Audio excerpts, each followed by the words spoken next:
horse, better known as famine.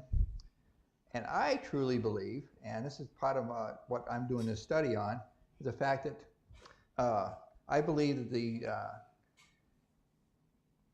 the actual structure of all the books having to do with prophecy of the end times have a way of coordinating with each other.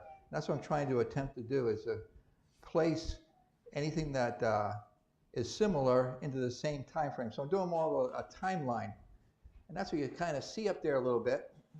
But we're mainly we're looking at the area between, let me get my bigger cursor here.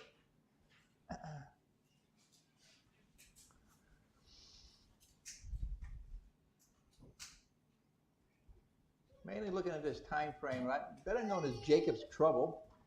It starts right here at the beginning of the tribulation. It's 7 years long, and it ends with our return. Now, at some time before this point, we had gone up in the rapture, but I'm concentrating on Jacob's trouble, which is basically right in between these two areas here. And if you're here for one of the studies, I actually included this map. For those that are new, welcome, that haven't been to the classes before. If you kind of wanted to look back at what we've studied so far, they're all on the website or on YouTube. But today we're going to start looking at this third seal, the black horse, and its famine. And I kind of see this that we know that the two witnesses started their testimony sometime right at the beginning of the tribulation, about the signing of the covenant, which was the first horse, which the Antichrist came on the scene and signed the covenant to confirm a 7-year period that he was going to protect Israel, and that and they were going to live in peace and safety and be able to do all the things that they wanted to do for the last 2,000 years, and that's have a temple and sacrifices and do all the things that they haven't been able to do since 70 AD. So now we're on the third horse. And as I mentioned before, I think that the horses, once they start riding, they continue. Like the first horse was this Antichrist. He's going to go all the way to the end. He's not going to get taken care of until Jesus returns and puts him into the lake of fire. So I see these horses as, once they start riding, they continue to ride in some effect all the way through. But at least for the first 3.5 years, I think that this black horse will be based on some of the things that the two witnesses are able to perform that God gave them power to do. And so we're going to take, this is probably going to be a 2-week portion, this black horse. And this first part is going to be, I'm just going to talk about the two witnesses themselves and kind of make it fun. Everybody likes to try to guess who they are, because God does not tell us exactly. There's 4 candidates that everybody likes to pick on. And thought we'd just kind of look at the verses that pertain to this and see if we can have some fun and guess who they might be. And about every prophecy teacher in the world has their opinion on this one. But so interesting powers are given to them by God. So let's read through. First we're going to read through Revelation 6, 5 through 6. And Zechariah 6, 1 through 8 is also talking about horses, which is kind of they kind of piggyback each other. So let's take a look at that. So when he had opened the third seal, I heard the third beast say, "Come and see." And I beheld, and lo, a black horse, and he that sat on him had a pair of balances in his hand. I also find it interesting that God picked the word black.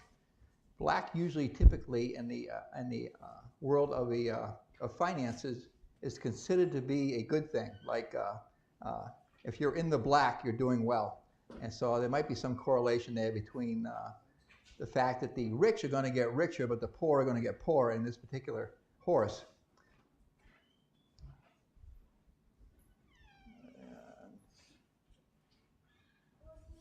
Why aren't my verses? Oh, yeah, I did. And I heard a voice in the midst of the 4 beasts say, "A measure of wheat for a penny, and 3 measures of barley for a penny. And see thou hurt not the oil in the wine." And we're going to break these down even more when we get into the second part of this. But I just want to read through it to get a flavor. And then when we get into next week, we'll actually break all this stuff down. But basically, this is talking about superinflation, something that maybe we can even I can see even as a shadow of what we're going through now but not. But what we're going through now with this, with like the gas prices and food prices going up, that's just a hint of things to come, like a shadow. And I think that once we get into when they get into the Revelation 6, the tribulation, it's going to be so bad that you're going to need a whole day's worth of wages to buy enough food to eat for one person. That's a lot of. That's a really expensive day. So if you're a family, you are definitely not going to be able to survive on even 2 incomes. But it also says, do not hurt the oil and the wine. That's talking about the rich. They're going to be doing just fine because they're going to be getting the fruits of the benefit of this superinflation. Okay, now let's look at Zechariah 6:1. And here it also talks about horses.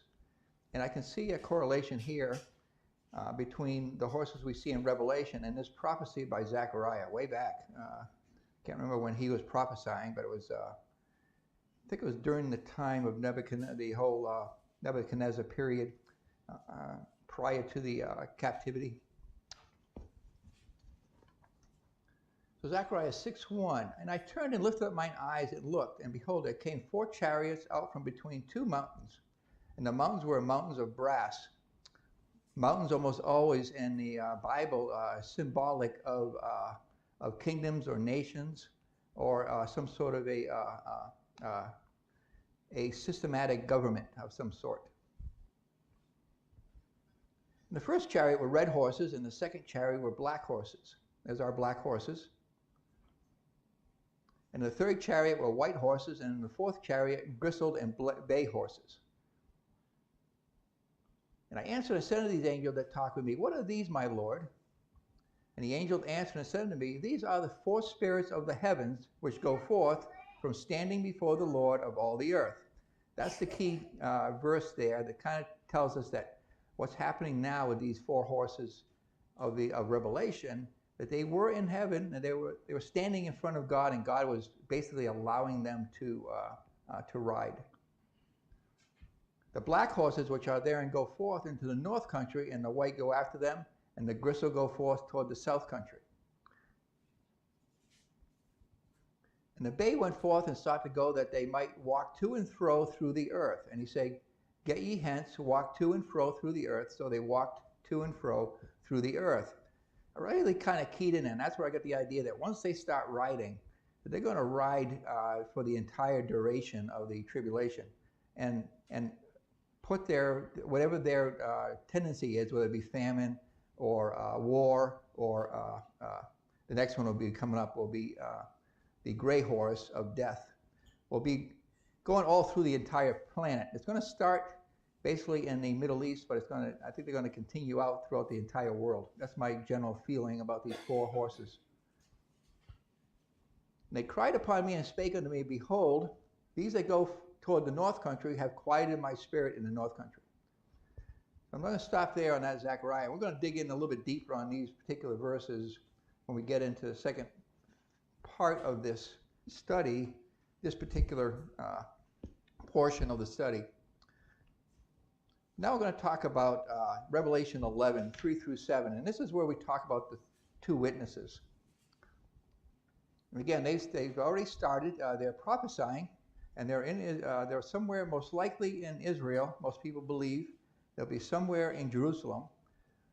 A lot of the movies you see kind of portray them being down at the Wailing Wall. It's a good spot because funny thing is, you can actually go online right now and get an actual 24-hour a day, 7 days a week video uplink of the Wailing Wall.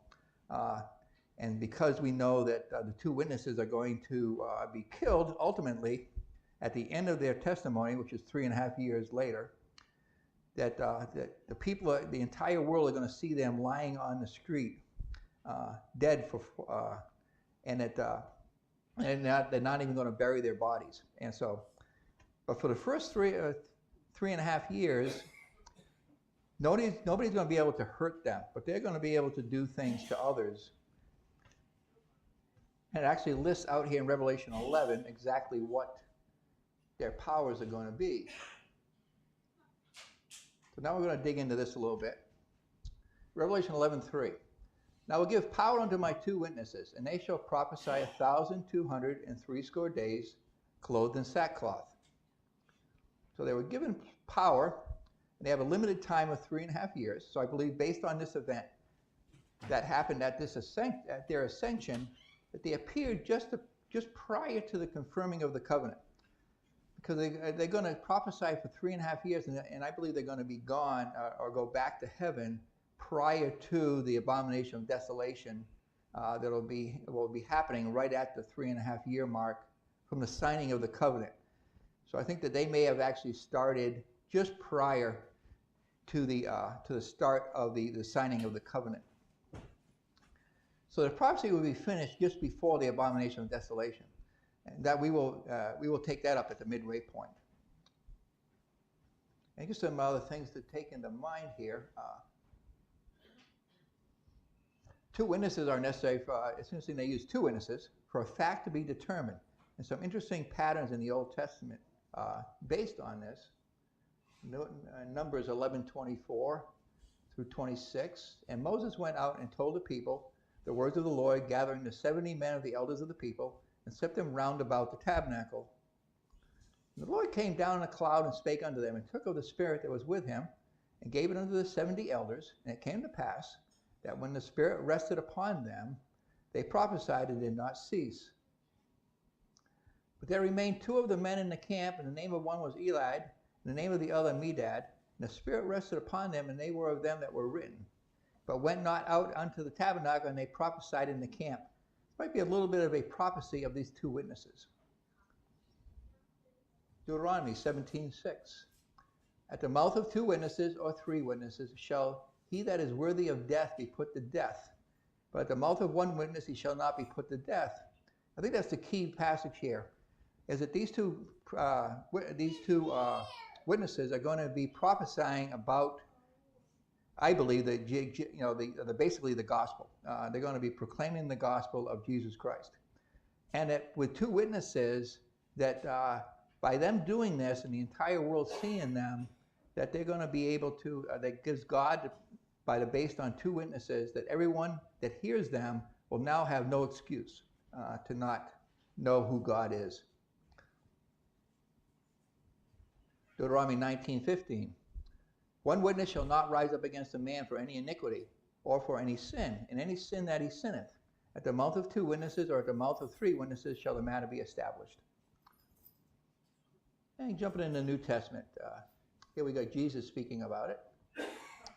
In Matthew 18:16, but if you will not hear thee, then take with thee 1 or 2 more, that in the mouth of 2 or 3 witnesses every word may be established. And Paul also, this is the 3rd time I am coming to you, in the mouth of 2 or 3 witnesses shall every word be established. So we can see that this thing changed all the way back to Deuteronomy, that this is God's way of making sure that whatever is being told, if it's told by 2 separate people, preferably maybe even 3, that this fact will be true. There's another set of people that are going to come into play, I believe, after the 6th seal, known as the 144,000. And that might be where the 3rd witness actually comes from. And we'll get to that when we get there. So Revelation 11:4. These are the 2 olive trees and the 2 candlesticks standing for the God of the earth. Some verses they talk about these olive trees and the candlesticks. And so the olive trees, we got Zechariah 4:2 and 3. And he said unto me, what seest thou? And I said, I have looked, and behold, a candlestick all of gold with a bowl upon the top of it, and his 7 lamps therein, and 7 pipes to the 7 lamps which are upon the top thereof. And the 2 olive trees by it, one upon the right side of the bowl, and the other upon the left side of the bowl. And then jumping down to verse 11 through 14, then answered I and said unto him, what are these 2 olive trees upon the right side of the candlestick and upon the left side thereof? And I answered again and said unto him, what be these 2 olive branches which through the 2 golden pipes empty the golden oil out of themselves? And he answered me and said, knowest thou not what these be? And I said, no, my Lord. Then said he, these be are the two anointed ones that stand by the Lord of the whole earth. Again, a little prophecy of these, I believe, these two witnesses. And also talking about candlesticks over in Matthew 5, 14 through 16. Ye are the light of the world. A city that is set on a hill cannot be hid. Neither do men light a candle and put it under a bushel, but on a candlestick, and give light unto all that are in the house. Let your light so shine before men, that they may see your good works and glorify your Father which is in heaven. And of course, that's Jesus telling us that we are the light of the world. And also over in Luke 11:33, no man, when he hath lit a candle, putteth it in a secret place, neither under a bushel, but on a candlestick, that they may come in and may see the light. So again, all talking about this witnessing. These two witnesses, but it also includes us as the church, witnessing for the glory of the Lord wherever we go. So standing before God, so this seems to indicate that they are people who have already lived and are in heaven prior to coming for this mission. So them being prior taken to heaven may also be a clue. We will discuss in a bit. So I thought I'd have a little fun here, and we'll talk about 4 people that most people believe could be who these two witnesses are. And it's based on what powers they are given by God while they're here during their ministry. So within these 4, what we're going to talk about first is the actual power that's given them by God. So fire breathing is one of them, used by God, that whenever somebody tries to attack these two witnesses, they're going to be able to kill them with basically breathing fire. This is talked about, well, first let's get to Revelation 11:5. Again, still talking about the two witnesses. If any man will hurt them, fire proceedeth out of their mouth and devour their enemies. And if any man will hurt them, he must in this manner be killed. So a few verses on that. Over in Psalms 18:6 and 8. In my distress I called upon the Lord and cried unto my God, and he heard my voice out of his temple. And my cry came before him even into his ears. Jump into verse 8. There went up a smoke out of his nostrils, and fire out of his mouth devoured. Coals were kindled by it. So this is the power that God has he's going to give to these two witnesses. Jeremiah 5:14. Wherefore thus saith the Lord God of hosts, because ye speak this word, behold, I will make my words in thy mouth fire, and these people wood, and it shall devour them. So speaking of devouring their enemies too, over in Numbers 16. We'll read verses 30 through 35. But if the Lord make a new thing, and the earth open her mouth, and swallow them up, with all that have obtained up to them, and they go down quickly into the pit, then ye shall understand that these men have provoked the Lord. And it came to pass, as he had made an end of speaking all these words, that the ground clave asunder that was under them. This was that incident that happened where basically the camp had divided and didn't want to follow the Lord anymore, and that God just took care of them by devouring them with a big like earthquake. And the earth opened her mouth and swallowed them up, and their houses, and all the men that obtained unto Korah, and all their goods. They and all that obtained to them went down alive into the pit, and the earth closed upon them, and they perished from among the congregation. And all Israel that were round about them fled at the cry of them, for they said, let the earth swallow up us also. And there came out a fire from the Lord and consumed the 250 men that offered incense. So again, there's an indication about the Lord using fire as a punishment. Okay, Revelation 11:6. These have power to shut heaven, that it rain not in the days of their prophecy. I think this is a very, very important verse. And have power over waters to turn them to blood, and to smite the earth with all plagues as often as they will. So shut heaven. And I believe this is where it ties into this horse, the black horse of famine. It basically, when it doesn't rain for long periods of time, that's when famine sets in. And you can irrigate, and that's true. And with modern techniques, we can irrigate. But in a place like the desert, it's not all that easy to rely solely on irrigation. So I kind of feel a feeling that this famine will be something that is instituted because of these two witnesses. So looking at a few verses on this in 2 Samuel 21:1. Then there was a famine in the days of David, 3 years and a half. I found that kind of interesting. Well, 3 years, year after year, and David inquired of the Lord. And the Lord answered, "It is for Saul and for his bloody house, because he slew the Gibeonites." So we can see that God has used this type of punishment before. Jeremiah 29:17. Thus saith the Lord of hosts, Behold, I will send upon them the sword, the famine, and the pestilence, and will make them vile like figs. They cannot be eaten. They are so evil. Kind of interesting, the order there. You got the sword, or war, got the famine, and then we got the pestilence, and we'll be talking about that ongoing into the next verse. And will make them like vile figs. They cannot be eaten, and they are so evil.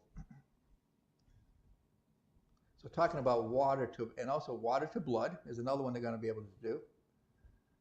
In Revelation 8:8, and the second angel sounded, as it were, a great mountain burning with fire was cast into the sea, and a third part of the sea became blood. Also going, this happened before. This happened in Exodus, back when Moses was doing his thing to get the people out of Egypt. Exodus 7:21. Oh, wrong verse. 1 second. I forgot to put this one in here.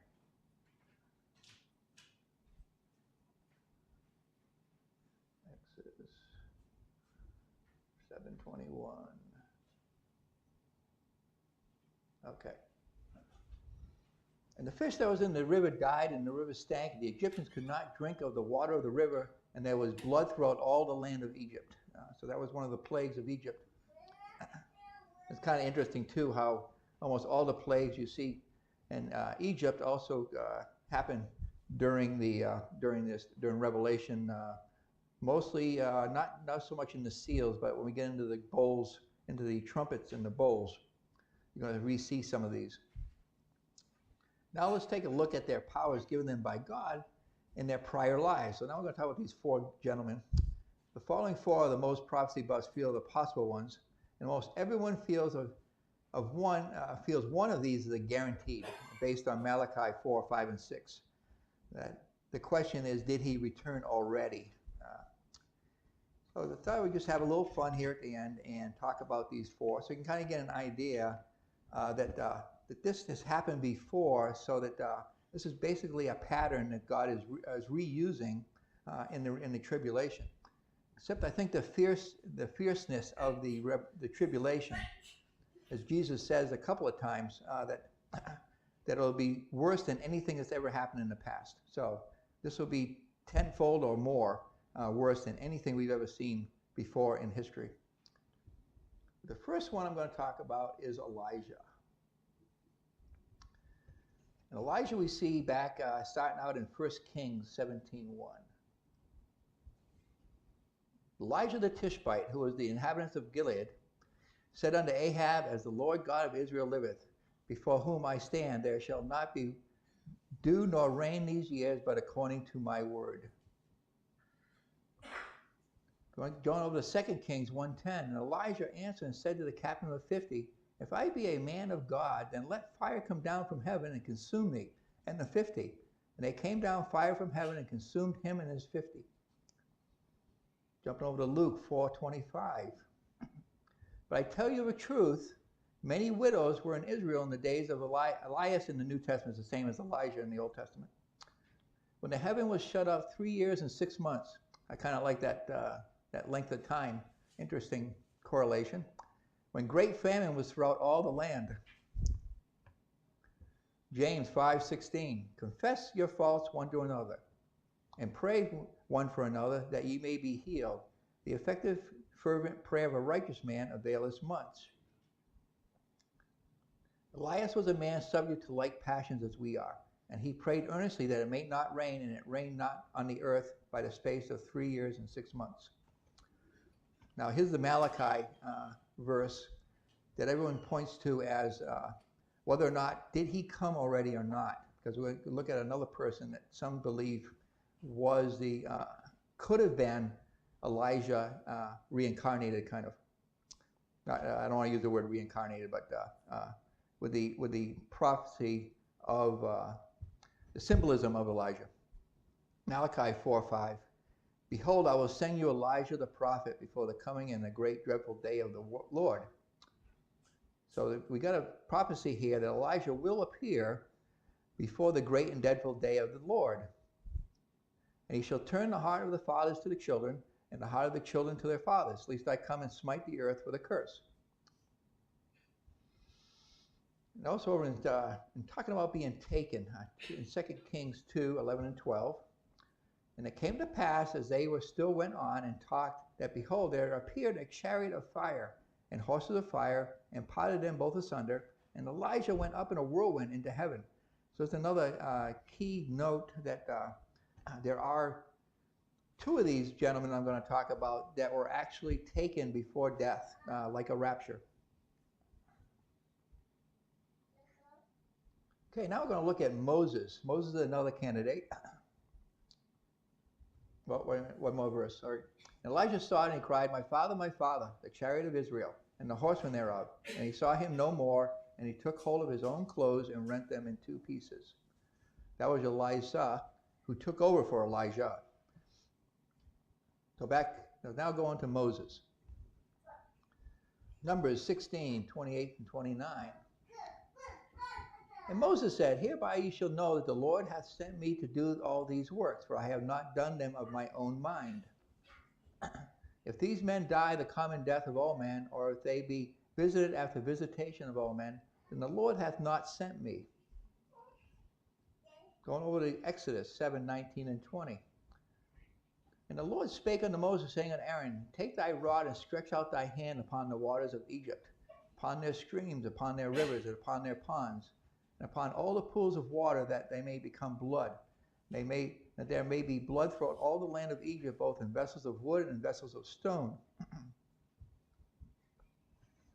And Moses and Aaron did so, and as the Lord commanded, and he lifted up the rod and smote the waters that were in the river in the sight of Pharaoh, in the sight of his servant, and all the waters that were in the river were turned to blood.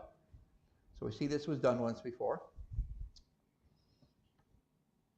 Now the next one, it's a really up in the air controversy, because we don't see that he has any powers except that he was translated or raptured, and that's Enoch. And Enoch also was not considered to be necessarily a Jew, because he was prior to the flood even. Excuse me. Right, so I just mentioned this because he was taken to heaven without dying. And that's another aspect that most people think these two witnesses are two individuals that may have never died. So in Genesis 5:21, and this is where it mentions about him being translated or raptured. And Enoch lived 65 years and begot Methuselah. And Enoch walked with God after he begot Methuselah 300 years and begot sons and daughters.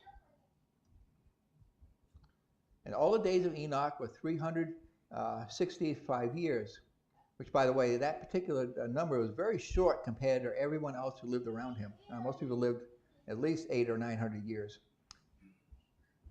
And Enoch walked with God, and he was not, but God took him. So that's the key verse there, that he did not die. If you read through this genealogy that in here in Genesis 5, it mentions that it mentions every single person died except for Enoch, and this is the verse that says what happened to Enoch. So there's one more that's based on Jesus' own words, and that's John the Baptist, a messenger and witness of the coming of the Lord. So let's just take a look at him also. Start up in Isaiah 40 verse 3 as the actual prophecy of a man that John the Baptist filled this prophecy. Isaiah 40 verse 3, the voice of him that crieth in the wilderness, prepare ye the way of the Lord. Make straight in the desert a highway for our God. So we all know that John the Baptist came about 6 months earlier than Jesus to actually start the ministry that Jesus was going to fulfill. and he prepared the way, just as he was prophesied. Over in Malachi 3:1, behold, I will send my messenger, and he shall prepare the way before me, and the Lord whom you seek shall suddenly come to his temple, even the messenger of the covenant, whom ye delight in, behold, he shall come, saith the Lord of hosts. So let's take a look at this fulfillment over in Matthew 3:3. Again, this is coming into the New Testament now. But this is he that was spoken of by the prophet Elias. Again, New Testament, this is the same person, saying, the voice of one crying in the wilderness, prepare ye the way of the Lord, make his path straight. Going over to Luke 1:13. But the angel said unto him, fear not, Zacharias, for the prayer is heard, and thy wife Elizabeth shall bear thee a son, and thou shalt call his name John. Again, this is the prophecy of John the Baptist being born and what his mission was going to be. And jumping down to verse 16 and 17, and many of the children of Israel shall turn to the Lord their God, and he shall go before him in the spirit and power of Elijah. See, in the spirit and power of Elijah, to turn the hearts of the fathers to the children, and the disobedient to the wisdom of the just, to make ready a people prepared for the Lord. And one more over in Matthew 17:11 through 13. And Jesus answered and said to them, Elias truly shall first come and restore all things.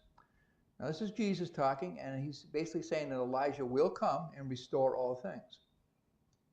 But I say unto you that Elijah has come already, and they knew him not, but have done unto him whatsoever they listed. Likewise shall also the Son of Man suffer of them. This may be kind of an interesting little clue that we know John the Baptist was beheaded, and that it happened prior to this verse. And that, so who knows that if the prophecies of that Jesus, let's say that that Jesus' ministry was successful, and that the people recognized him as a Messiah, and John the Baptist didn't get beheaded, that this verse kind of tells me that he could have been Elijah, but he wasn't, because of the fact that the nation refused to adhere to these prophecies being fulfilled. Just kind of an interesting thought. I always thought about this verse, and Jesus was going to suffer the same thing. Basically, he was going to be killed for his ministry. Verse 13, then the disciples understood that he spake unto them of John the Baptist. So even the disciples were thinking that this particular prophecy of Elijah coming was fulfilled in John the Baptist, or could have been. So those are the four possibilities of, and my two guesses are Elijah and Moses, actually. But there's plenty of people that also think that the other two could become. So based on the evidence, what do you guys think? Hey, Dana. Yeah. I can tell you, my first teachers were Jewish Christians. Yeah. And short of God's hand, they point. It's funny because you got the 144,000 running around. The gospel from the Old New Testament church, once they're taken out, and I think Moses and Elijah appeared before, right, on the mountain of transfiguration. Yeah. Yep, and that's. Anything's going to convince the Jewish folks. Even when we used to do Feast of Tabernacle and the holidays and stuff like that, they still left the seat open for Elijah. So I think if anything's going to convince the Jewish folk, it just might be those two prophets coming back. And that's what I'm leaning towards too. And we'll kind of get into that too. That's why I think almost everyone agrees that Elijah is one of them. The second one, most people go with either Enoch or Moses, but a very, very small, minute amount of people think John the Baptist might come back because, to relay the road for the coming Messiah. Yeah, those are I haven't heard any other names mentioned. And it could be two totally different people, except for Elijah. I think he has to come. So what time is it? Yeah, right on time. I started, next week we're going to talk about, we're going to get into the actual seals and the actual horses and what they're talking about. You can see the beginning there of my notes. I've already started working on that for next week. I thought if it was still early yet, I might start on it. But we're about almost quarter of. So any other questions? Okay. So we'll end with a prayer. Dear Heavenly Father, oh, thank you so much for the prophecies and we also look forward to their fulfillment and the fact that we will not be here to witness a lot of this. But we hope that we can, Lord, help others to see that as these prophecies kind of give us a shadow of coming events, that we can help others to see that you truly are who you say you are, and that every single prophecy in this book will be fulfilled, and that you will make sure of that. And we praise you and give you thanks for all that you do. And then for the rest of today, that we have a great worship service coming up here at 10 o'clock, and and evening service at 5, and it will be joyful noises be made unto you, Lord. And we give you praise and thanks in all that you do. In Jesus' precious name I pray. And all the people said, Amen.